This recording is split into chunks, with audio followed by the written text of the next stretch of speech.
ನಮಸ್ಕಾರ ಸ್ನೇಹಿತರೆ, ನಾನು ನಿಮ್ಮ ನಾಯಕ. ನಾವಿವತ್ತು ನಮ್ಮ ಕಿಷ್ಕಿಂದಿವ ಚಾನಲ್ಗಳೊಂದಿಗೆ ಗಂಗಾವತಿ ತಾಲೂಕಿನ ಮಲಾಪುರ ಹತ್ತಿರತಕ್ಕಂಥ ಗವಿಗೆ ಬಂದಿದ್ದೀವಿ. ಈ ಗವಿ ಎಷ್ಟೊಂದು ಮಹತ್ವ ಅಂತಂದರೆ 3000 ವರ್ಷದಿಂದ 4000 ವರ್ಷ ಹಿಂದಕ್ಕೆ ಹೋಗುತ್ತೆ.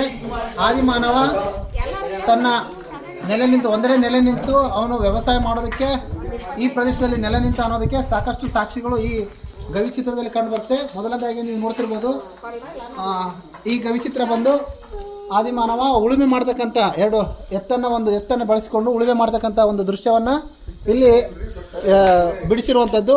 ಇದು ಭಾಳಷ್ಟು ಮಹತ್ವ ಆಗುತ್ತೆ. ಯಾಕಂದರೆ ಈ ನಮ್ಮ 7 ಸಾಲು ಬೆಟ್ಟ ಪರಿಸರದಲ್ಲಿ ಆದಿಮಾನವನ ತಾನು ಕುರುಹುಗಳಂದರೆ 10,000 ವರ್ಷ ಮೇಲ್ಪಟ್ಟು ಕೂಡ ಇಲ್ಲಿ ವಾಸ ಇದ್ದ ಅನ್ನೋದಕ್ಕೆ ಈ ಎಲ್ಲ ಕುರುಹುಗಳು ಕಂಡು ಬರ್ತವೆ. ಇದು ಭಾಳಷ್ಟು ಸಾಕ್ಷಿ ಅನಿಸುತ್ತೆ ನಮಗೆ ಮಲ್ಲಾಪುರದಲ್ಲಿ. ನೀವು ನೋಡ್ತಿರ್ಬೋದು, ಇಲ್ಲಿ ಹಂಗೆ ಮುಂದಕ್ಕೆ ಹೋದರೆ ಇವೆಲ್ಲ ದೊಡ್ಡ ದೊಡ್ಡ ಚಿತ್ರಗಳನ್ನು ಬಿಡಿಸಿರುವಂಥದ್ದು. ಯಾಕಂದರೆ ಮನುಷ್ಯ ಆಳತ್ತರ ತಾನು ಎಷ್ಟರ ಮಟ್ಟಿಗೆ ಎತ್ತರ ಇದ್ದನೋ ಅಷ್ಟರ ಮಟ್ಟಿಗೆ ಈ ಚಿತ್ರಗಳನ್ನು ಬಿಡಿಸಿರುವಂಥದ್ದು ನಮಗೆ ಕಂಡು ಬರುತ್ತೆ. ಹಾಗೆ ಇಲ್ಲಿ ಬೇಟೆ ಆಡುವಂಥ ಚಿತ್ರಗಳು ಅಂದರೆ ನಾವು ಇವತ್ತಿಗೂ ಕೂಡ ಅಡವಿ ಮಿಕ ಅಂತ ಏನು ಕರಿತೀವಿ, ಅದನ್ನು ಬೇಟೆ ಆಡ್ತಕ್ಕಂಥ ಚಿತ್ರಗಳು ಕೂಡ ಅಲ್ಲಿ ಬಿಡಿಸಿರುವಂಥದ್ದು ನಮಗೆ ಕಂಡು ಬರುತ್ತೆ. ಇದು ನಮ್ಮ ಒಂದು ನೋವಿನ ಸಂಗತಿ ಅಂದರೆ ಇವೆಲ್ಲವೂ ಕೂಡ ಅಧ್ಯಯನಕ್ಕೆ ಒಳಪಟ್ಟಿಲ್ಲ. ಇದು ಯಾವ ಕಾಲಘಟ್ಟ ಇದೆ ಪರ್ಟಿಕ್ಯುಲರ್ ಆಗಿ ಹೇಳೋದಕ್ಕೆ ಸಾಧ್ಯ ಇಲ್ಲ. ಇದನ್ನು ನಾನು ಪ್ರಯತ್ನ ಮಾಡಿದವರು ಡಾಕ್ಟರ್ ಶ್ಯಾಮಸಪ್ಪ ಕೋಲ್ಕರ್ ಸರ್ ಅವರು ತಮ್ಮ ಅಧ್ಯಯನದ ಸಮಯದಲ್ಲಿ ಇವೆಲ್ಲವನ್ನು ಕೂಡ ದಾಖಲೀಕರಣ ಮಾಡಿದ್ದಾರೆ.